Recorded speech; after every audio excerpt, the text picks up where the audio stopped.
आजकाल ब्रेकअप झालं की लेफ्ट स्वाईप राईट स्वाईप लगेच सुरू होतं. ब्रेकअप म्हणजे शेवट नसतो, तर स्वतःला आणि समोरच्याला समजून घेण्याची एक नवीन संधी असते.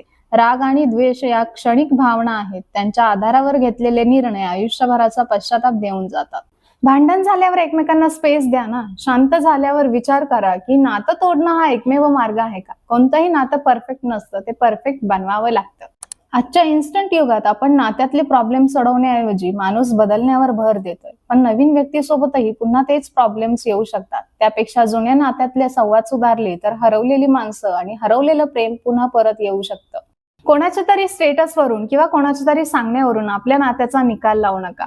जे खरंच तुमच्यासाठी महत्वाचं आहे ते तुम्हाला कधीच सहजासहजी सोडून देणार नाही, आणि तुम्ही सुद्धा त्यांना सोडून देऊ नका. एकमेकांना स्वीकारा, कम्युनिकेट करा आणि समजूतदारपणा दाखवा. लगेच हार मानू नका. ज्या व्यक्तीने तुमच्या कठीण काळात साथ दिली तिला एका चुकीच्या वळणावर सोडून देणं चुकीचं आहे. समजूतदारपणा आणि थोडासा धीर ठेवला तर सर्वात कठीण वादही नक्कीच मिटू शकतात. तुम्हाला जर हा व्हिडिओ आवडला असेल तर फक्त लाईक करून सोडून देऊ नका. आपल्या पेजला फॉलो करा.